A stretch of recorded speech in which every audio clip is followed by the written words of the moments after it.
Okay, so I just wanted to show that this trail is the right direction. So you can see that the compass lines up. So this is the same as that they took back at the fort. And also, I don't know if you noticed, but this is a very nice trail. I don't know if you can see that, but it's quite wide and very well maintained. When the French took over the positions after March the 7th and 8th, at that time, the French Foreign Legion and the Bat Daf were in charge of reconstructing the roads to all these different forts. So it's quite likely that this particular road here was actually widened and made better by the French Foreign Legion. So just kind of a little tidbit.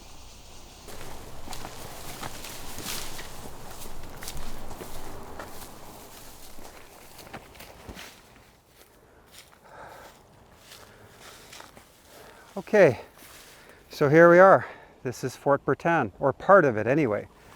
This looks like a very small fort where I'm standing, but it's actually much more to the fort. So maybe what I can do is I can show us on a map what this fort looks like. This is the kind of the standard map of Keelung made by Garneau. And you can see here on the map, here's downtown Keelung. We were looking at this earlier. And then this is Fort Danshwe, where we spent our time talking. And then we've walked along this trail, which is about around 900 to 1,000 meters. And now we're at Fort Bertin. So Fort Bertin was actually one of the furthest south of the French forts. So this is the farthest southwest corner of French positions. And you can see it's just right next to the river, just overlooking the river. And then about 2 kilometers east, just a little bit short of 2 kilometers, you can see there's another fort called Fort du Sud, Fort of the South. So this was another fort that the French captured, and it also overlooked the Keelung River. This fort over here was manned by the Bat Daf, and then the fort that we're at right now was actually constructed and manned by the French Foreign Legion. The French Foreign Legion had a company here. So let's have a look at another map that shows even closer. So this map was also drawn by Garneau, and you can see the same thing. Here is Fort Danshwe, and we followed this trail all the way down, and now we're at Fort Bertin. So that's what the fort looks like. So when I first got to this fort and I saw this picture, I was not impressed. I thought, what? This is a very tiny fort. I couldn't imagine this being a fort. And then later I found yet another map which is even closer and shows the detail of this fort. And this map is really great because it shows the detail plan of the fort. And this one was drawn by 2nd Lieutenant Fritsch. So I did some research and I found out that 2nd Lieutenant Fritsch was actually a Marine artillery commander, and he was put in charge of this fort after Captain Bertin went back to France. So this all occurred around the end of March. So as you remember, the fort started its construction around the middle of March, and then around March 25th, the French Foreign Legion kind of moved in here. So they were actually constructing this fort, and then they started to move in here with one of their companies. And then at the end of March, that's when the French artillery guys started to move their artillery in here, and that's when they made the change of the commander. So the commander was 2nd Lieutenant Fritsch. He drew this map, but what's interesting is that this fort was actually designed by a man named Capitaine Joffre. So Joffre, of course, is very famous in France because he was the Marshal of France during World War I. But at this time, during the Tonkin campaign, he was an engineering captain. So he was a kind of an up-and-coming engineering captain with a lot of talent. And he was put in charge of constructing all of the roads and forts after the French beat the Chinese over the river. So when the French settled into these positions, Joffre was kind of organizing all of these roads and forts. So the road that we just came in, that I said the French Foreign Legion probably widened, Joffre would have been in charge of that road construction as well.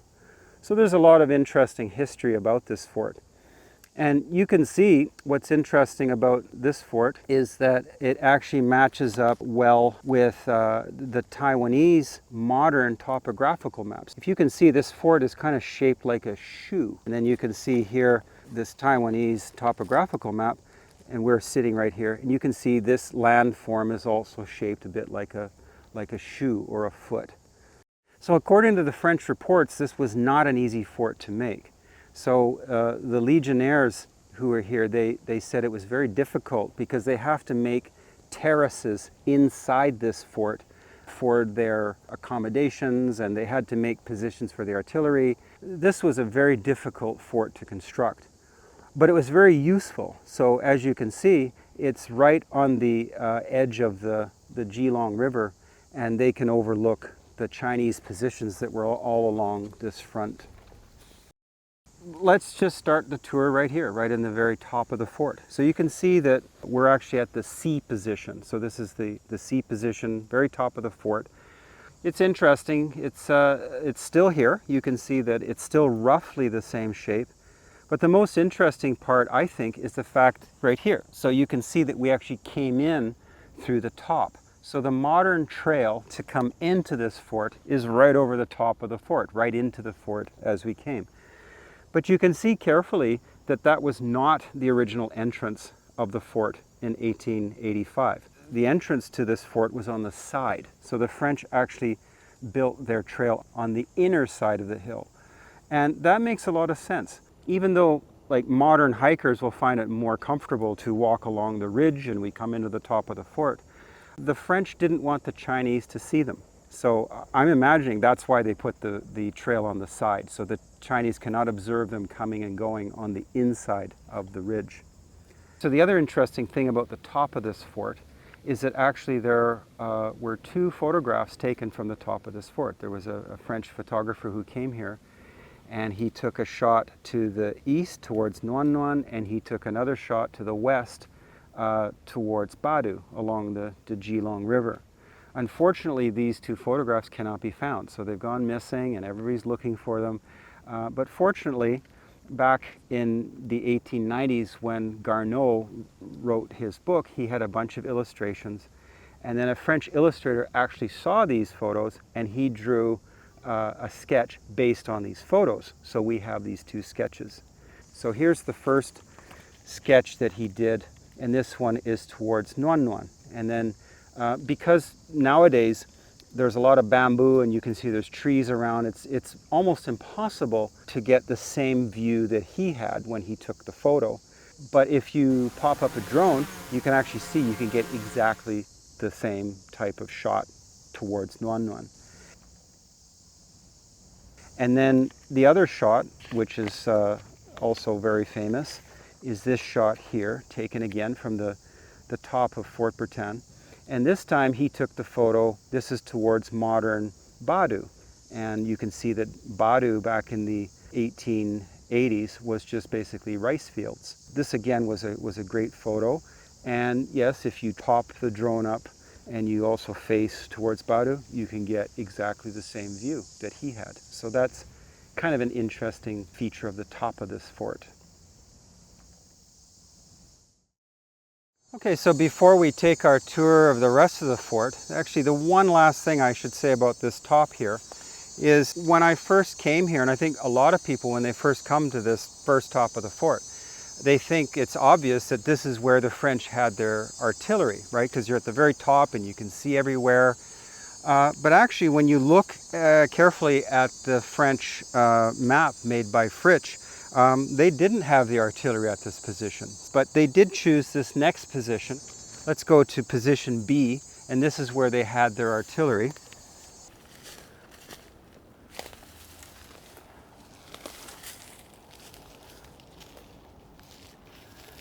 So this is the position B on the map, and you can see that he drew two openings for these guns. So for example, here's one here, and then he's got another one facing down this way. So originally, Fort Bertin was supposed to have quite a few artillery guns. Like they were actually going to have like maybe 3 or 4 guns or more at this position, but it's actually very hard to transport this artillery from Fort Bertin. So in the end, they finally settled on what we see in the map here. They have two 80mm mountain guns. So these are very, very accurate and effective over long ranges, like 2 kilometers at least. And they could take out most of the Chinese positions with great accuracy. And they also had one number 4 cannon. So this was a mountain gun. It was much smaller. And they would probably use this one for closer action. If the Chinese decided to attack, they could shoot them with case shot or what have you. But these smaller mountain cannons were also very, very accurate over distances of up to 500 or 1,000 meters. So the French, even though they only had 3 cannons here, they were very, very well protected in addition to the French Foreign Legion Company. So let's have a look at the rest of the fort and we'll see how it matches with the map.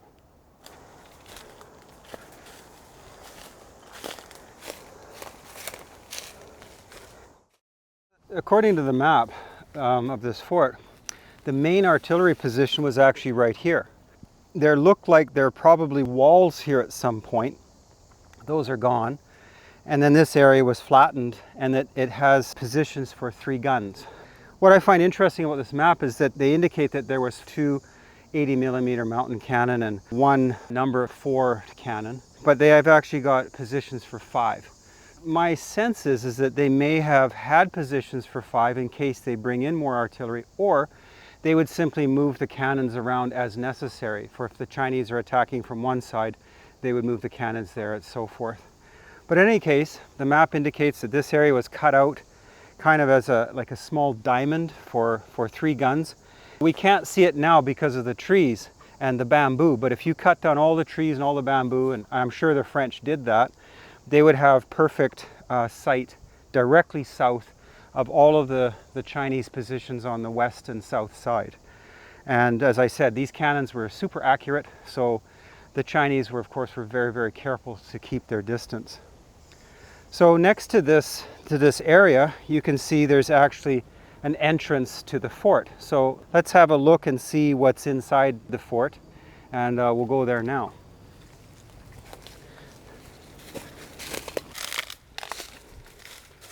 So you can see here is the entrance to the fort, and so this was where they had their first level of accommodation. So let's kind of cut in here, and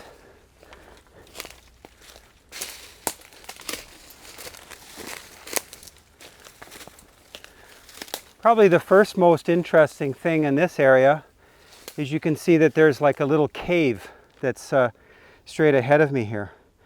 And on the French map, they indicate that this is where they put their ammunition. So I remember when I first came here, I didn't know what this was. I was trying to figure out, is that where they had campfires or whatever? But no, they were actually smarter than that. And they actually, that's where they put all their artillery shells, etc. So they don't get blown up, right? They don't want to keep their artillery out in the open. And then if the Chinese happen to hit it, then the whole fort's going to explode.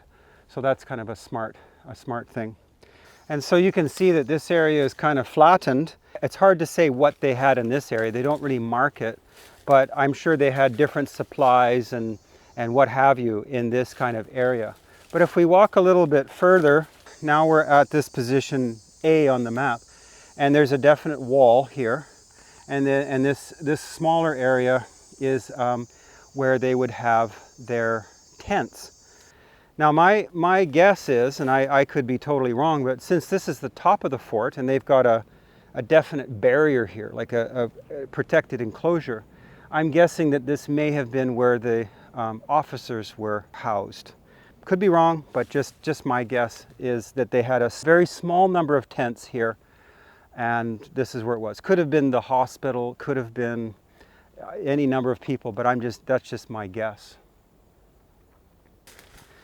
Okay, so another interesting thing about this fort is when I first came here, many times actually, I thought that this was the fort. I thought, okay, well, it's not bad, it's fair size. And then when I came across this map, I found out that actually this fort is much, much bigger. And it has actually 2 more layers to the fort. And so you can see here, they've got it marked as position A again. I guess these are for the tents. And if you can just sort of follow me down, you can see there's a layer right beneath me here where it's all flattened. And this is where they also had tents.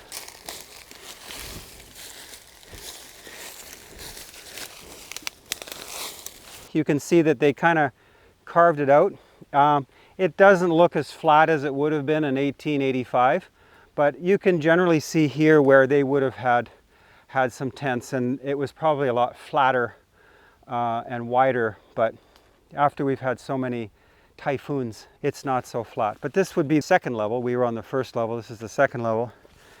Okay, so here's the third level of the fort. This is the lowest level.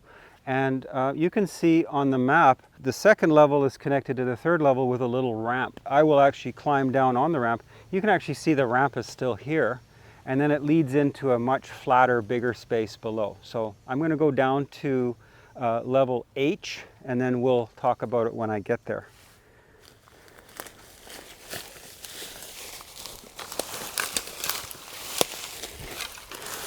Okay, so this is the kind of the lowest level, and it's like the largest. So I'm imagining that, you know, most of the infantry, most of the French Foreign Legion were probably camped here. And it says in French, casse can be translated into like a hut, like a straw hut or some kind of local dwelling. So from that description, I'm guessing that what the French had here, as opposed to the tents above, is down here they had a series of bamboo huts. And because there was a lot of legionnaires here, by the sounds of it, they could have been up to 200 or 300 or more guys here. That's a lot of guys. And even though this is quite a wide space, but I still have trouble imagining 300 guys here. But I've seen some drawings and some indication that some of their huts actually had multi-levels. So it's possible that they had, you know, single level and multi-leveled bamboo huts down here for the men. They probably had long bamboo huts, and they might have single ones or ones that are stacked on top of each other. But anyway, this is the largest area where the men were camped. Now there is one more feature that I find very interesting, and that is there's also an indication that there is a kitchen. And so I've always been very curious about where this kitchen is. I think it's very hard to find, but maybe we can walk a short distance towards where it might be on the map. It's hard to judge the distances and so forth, but it looks like from the map that, you know, this section H kind of went around in a curve and then ended at some point. And it's hard to tell if they ended with a wall or they ended with a drop. But in any case, this looks like this might be the natural end of the camp area is right here. So if that's the end of the camp area, then my guess is that somewhere down in this area, maybe about 30 meters, might be the kitchen. Now some people might think that's kind of weird to have a kitchen very, very far away from the camp, but my guess is that they probably had the kitchen where they cook their food far away so they don't get rodents and animals and other creatures kind of invading and infesting their camp. They wanted to keep it as far away as possible. So here I go. I'm just going to take a little walk.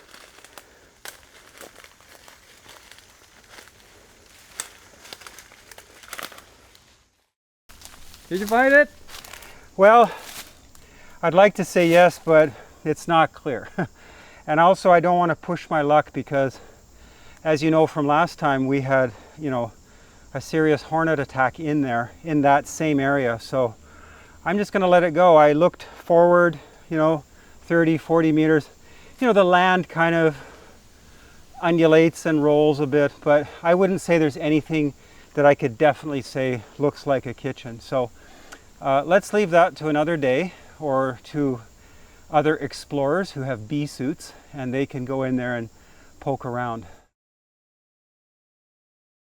Okay, so now we come to my favorite part of the fort, and it's just right over here. It's easily missed. I missed it for a long time, and then suddenly I found it, and I hope you find it as interesting as I do. So let's check it out.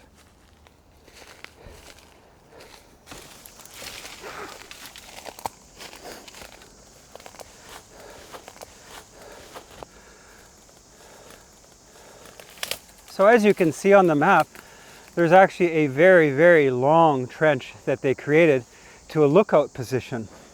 I like it because the trench is still very, very well preserved, even after many typhoons and earthquakes and so forth. So it's a very long trench, so let's see where it goes.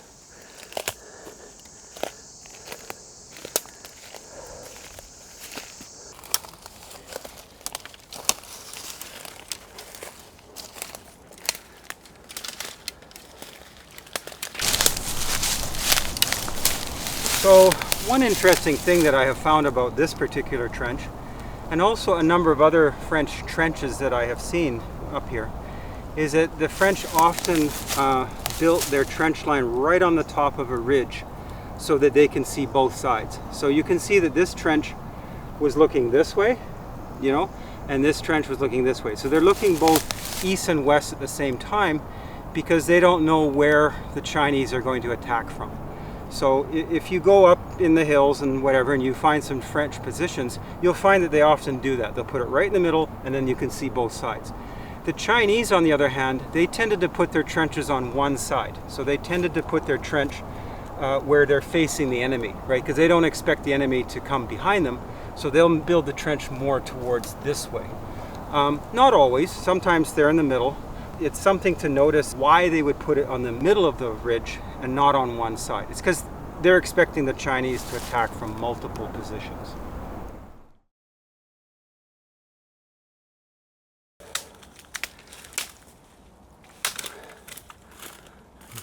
Now, one thing that should be noted is that even though this trench is in great condition, I believe that it was much, much deeper than this even. So, because remember, the Chinese were nearby and they're shooting at the French all the time. So they would want to have this trench over their heads. But still, it's quite amazing that we still have the trench shaped like this. So we're almost there, so let me take you to the end.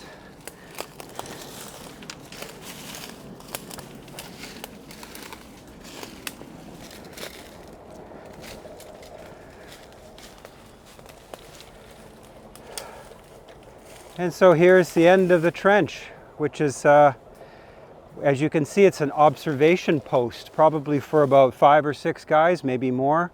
They would have, you know, basically 180, 270 degree view of the Chinese positions. Anyway, this is kind of my favorite part. And this is also a good part to kind of finish the history about this fort and what happened with the campaign. At the end of March and then into April, kind of the beginning of April, end of March, that's when there was a lot of battles with the Chinese artillery in the hills. So the French and the Chinese would exchange artillery shots, both on the west side and also on the east side. And yeah, the French were very, very accurate. They could pick out the Chinese positions. They'd have to roll their guns away. But as the campaign rolled on into April, the French noticed that the Chinese were getting much, much better with their artillery, and they were able to pick off Fort Bertin very, very well. So for example, there was one shot coming from a Chinese position near Chidu, and this was almost 2 kilometers away, which landed inside Fort Bertin and blew up an officer's hut. And according to the French, fortunately there was no one inside the hut at the time. I'm estimating that the hut may have been near the wall partition that we saw in the interior of the fort earlier. So the French were quite alarmed. They're like, oh my God. And then they found out later, and they thought this is probably true, is that one of the French deserters, either Bat Daf or maybe a legionnaire, somebody who had artillery experience, went over to the Chinese side, and he was expertly guiding them with their artillery. Because for most of the campaign, the Chinese artillery was, the guns were fantastic. They were Krupp German mountain guns with tremendous accuracy, but the Chinese were not well trained. They couldn't quite manage these guns. But right at the very end, they could zero in on the French positions. And so fortunately for the French, the campaign ended. So April rolled on onto April 17th, and then that was an armistice. So both the Chinese and the French in Formosa, everybody agreed no more shooting. So the shooting had actually stopped. That was the end of the hostilities. Also, the armistice occurred earlier in Tonkin. So the fighting in Tonkin had also had a ceasefire. This one had a later ceasefire. And then from April until June 21st, so quite a long time, it was a few months, the French just sat here and they just looked at the Chinese across the river. The Chinese looked back at the French, and everybody's digging and watching each other, but nobody actually fired any shots. So that's basically kind of how this fort ended. The Chinese during that time, even before the armistice, never attacked this position. They didn't dare, right? It was too well defended. They did shoot here quite a lot of times, and there were a couple of French soldiers who were wounded, but nobody was killed. So yeah, there's no real battles that occurred here at this site, but certainly they had their artillery exchanges. So everything finally came to an end on June 21st. As I said, that was the final day. Everybody agreed the French are going to leave Keelung. So all of the fort areas in Keelung, they all left like one by one. They had a schedule of when they're going to leave. The outer forts would leave earlier. As I recall from my research, Fort Bertin, they kind of left early in the morning and they took all their cannons and guys, and then they went down to the ships. But they had also been kind of demobilizing for a couple of weeks. So it wasn't like they had all this equipment and they're carrying all this heavy equipment down there. They had been planning this evacuation for many weeks, and they had also been slowly taking stuff out. So I imagine that on the last day they're just kind of sweeping up and taking a few things with them, and then they left. And so both sides, the Chinese and the French governments, everybody agreed, okay, this is the end of the hostilities. And now they had to kind of finally finish how this whole conflict would end. So as you recall, Formosa and the Pescadores, these were bargaining ships, right? They're trying to get the Chinese to cooperate. And so finally, both sides agreed, okay, this is how we're going to do it. So the French left Formosa, Taiwan, Keelung, and then the Chinese took that back on June 21st. The Chinese then evacuated the rest of Tonkin by the end of June, so that was completed. And then the final step, which was near the end of July, is the French finally left the Pescadores. So the Pescadores were finally left to the Chinese and they came back. Everything was done. Complete waste of time, complete waste of money, complete waste of lots of thousands of lives. Because they go right back to the beginning again. So right back to the before 1884, and there was no war. They fought for nothing, just for pride. And fortunately, both governments came to their senses, and that was the end. So that's basically the history of this fort, and it actually was the end of the campaign as well. So according to what you told me, your research was based on French resources. Did you also check the Chinese resources? Well, when I first started with this research, and I'm up here in the hills and that, my original intention is I wanted to find both sides. So yes, I did check the Chinese sources, but unfortunately, they are very, very few. So I did find journals from Liu Mingchuan, and I went to the National Taiwan University Library, and I looked at them, I've read them. Not myself, I can't read them, but I had people translate them for me. Unfortunately, these journals from him were actually sent to the Empress of China directly. These are reports to the Empress. These were not military reports. These were more like, she wants to know what's going on, and he's writing stuff, and it's not clear. There wasn't like a lot of accurate detail about what was going on. There was just no way to compare or to understand from the Chinese point of view. So instead, I thought, well, I'm just going to look at one side that has a lot of information from different sources that I can cross-reference. So there was a lot of different French soldiers who talked about the same thing. So I thought if I can get these different guys to talk about the same thing, I can probably get closer to the truth. So no, my intention was to look at the Chinese sources, but I think it requires a lot of research, and I think scholars would have to do that. I think I have read some Taiwanese stories. They suggest that the French had to leave Formosa because they're defeated by the Chinese. What do you think about that? Well, actually the truth is kind of mixed. So certainly if you're only focusing on Keelung, the story that I told you seems fairly accurate from how I've researched it. Because again, I've checked many different French sources, and they all say the same thing. And the French seem very, very open about when they lost. You know what I mean? Like there were battles that the French lost, and they were very honest about that, right? So, and they also were very honest about how many guys were killed and how miserable it was and the mistakes they made. So I think the French sources were pretty accurate and trustworthy here in Keelung. The French made very big mistakes in Tonkin. Especially there's a battle that people can read about. It's called Lang Son. So it's kind of the later battle of Lang Son. And the French made a disastrous show there. They were actually winning the battle when one of their commanders ordered them to retreat. And everybody was confused. And the French retreated. The Chinese actually won that battle. They shouldn't have.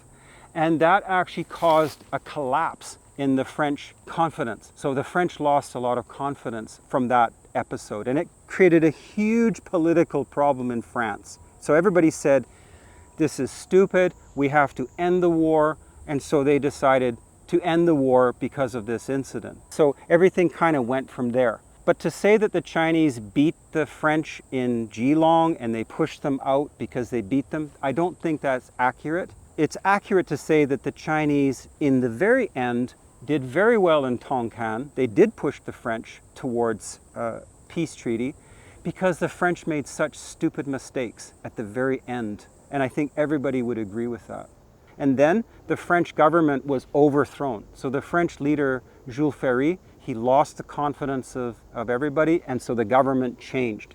The Chinese, the Qing government, was very happy to have peace because they were in great debt. They lost tremendous resources on this campaign.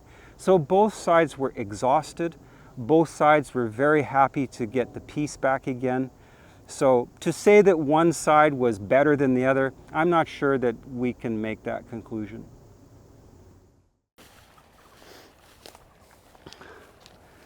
But before we leave, actually there is one more thing that I wanted to say about this fort, and it's actually not about the French Fort Bertin, but it is something on the map that I found kind of very interesting, and it led me to think about something else. So if we look at position C, C says, very interestingly, it says Ancienne Casse Chinoise. In French, that could be translated into English as an ancient Chinese, you could say hut or dwelling or position. And so that made me think about the word ancient, because when the French say that, that means it wasn't here just recently. It's kind of like a bit long ago. And there's a couple of things that this makes me think. So first of all, it's not accurate to say that this was originally a French fort. You can't say that, because at least part of it was Chinese. The Chinese had a part of the fort before the French came. They saw it, and then they built the rest of the fort with the legionnaires. That's true. So I would say it's mostly French Foreign Legion built, but not entirely. This section at the top, which was identified as the French as ancient Chinese. So that made me wonder, like, who would be at this position? Why would the Chinese be here? I can understand why the French were here. They wanted to see across the river that way, but it got me thinking, who would be interested to have this position in the same way the French did, to look across at the river activity?